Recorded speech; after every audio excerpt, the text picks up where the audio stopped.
जय जोहार। हाँ, तो आज हम लोग सुरक्षित शनिवार के अंतर्गत किसके बारे में बात करेंगे? नाव दुर्घटना एवं पानी में डूबने के संदर्भ में जानकारी के बारे में। ठीक है। और अभी कौन सा सीजन चल रहा है जी? कौन सा मौसम चल रहा है? बारिश का। तो बारिश में जो है तालाब नदियाँ कैसे रहते हैं? भरा रहता है ना, पूरा आया रहता है। तालाब को देखेंगे, नदी को देखेंगे, पानी बहुत ज्यादा होता है कि नहीं होता है? उफान पे होता है ना? तो हमको क्या करना है, जब भी अत्यधिक बारिश होती है या बारिश के मौसम में क्या हो जाते हैं, तालाब जो होते हैं, नदी होते हैं, नाले होते हैं, वो कैसे हो जाते हैं? भर जाए रहते हैं, है ना? पानी जो है बाहर जाके गाँव में घुसने लगते हैं। ऐसा होता है कि नहीं होता है? तो जब भी बारिश का मौसम आता है तब हमको तालाब में नहाने के लिए नहीं जाना है। पहली बात, नाला में अत्यधिक पानी बह रहा है तो नाले में हमको नहाने नहीं जाना है। नदी के किनारे, एकदम किनारे हमको क्या नहीं करना है? नहाने के लिए या नदी में उतरने का प्रयास नहीं करना है। समझ में आया? दूसरी बात, अगर आपको तैरना नहीं आता है और आपके दोस्त जो है, दोस्त मतलब ईशान का दोस्त हो सकता है, सुधांशु होगा, ठीक है, तो अगर वो बोलता है कि मुझे तालाब में आओ नहाओ करके और ईशान को तैरने नहीं आता है, ठीक है, तो वहां पे जो जिसको तैरने नहीं आता है वो तालाब में नहीं उतरेंगे। समझ में आया? या नदी में नहीं उतरेंगे, नाले में नहीं उतरेंगे। क्यों? क्योंकि अगर हमको तैरने नहीं आता है तो हम क्या हो जाएंगे? डूब जाएंगे। क्या हो जाएंगे?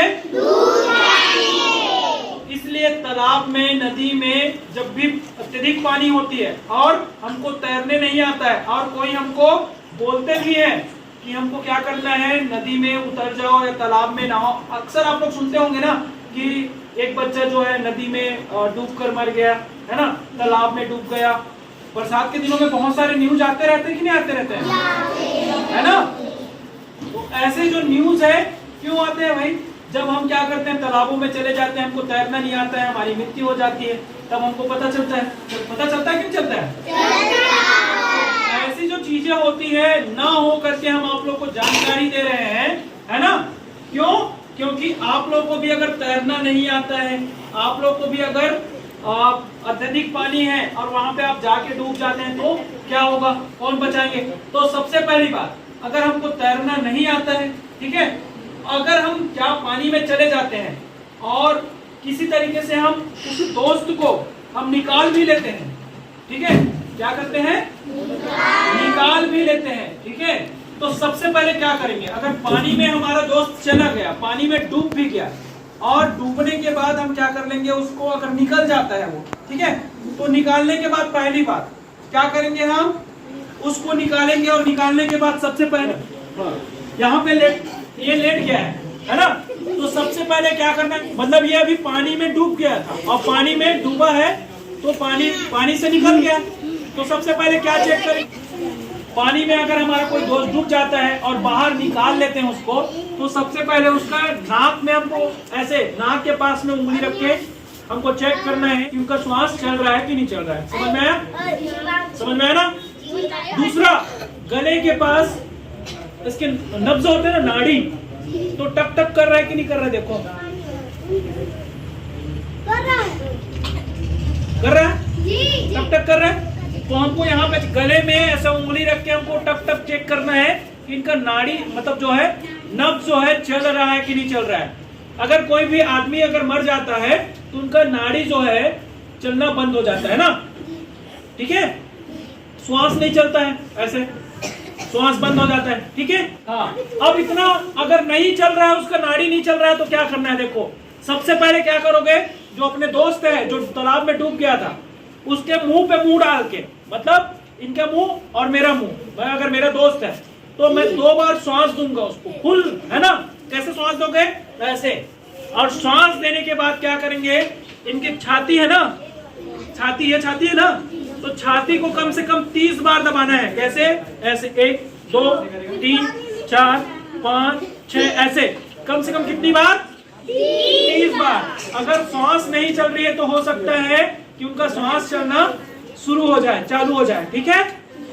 अगर आपको लगता है कि श्वास थोड़ा थोड़ा चल रहा है तो आप 108 को कॉल कर उन्हें हॉस्पिटल में एडमिट कराएंगे और इस प्रकार से आप एक डूबते हुए व्यक्ति या डूबे हुए व्यक्ति को बाहर निकालने के बाद बचा सकते हैं। ध्यान रखेंगे, अगर आपको तैरना आता है तो आप डूबते हुए व्यक्ति को सामने से नहीं पीछे से खींचने की कोशिश करेंगे। अगर आपको तैरना नहीं आता तो कभी भी आप क्या नहीं करेंगे, नदी या तालाब या आप नाले में छलांग नहीं लगाएंगे। आप रस्सियों की मदद से आप क्या कर सकते हैं, या लोगों को बुलाकर आप क्या करेंगे, उनकी मदद करेंगे और उनको बचाएंगे।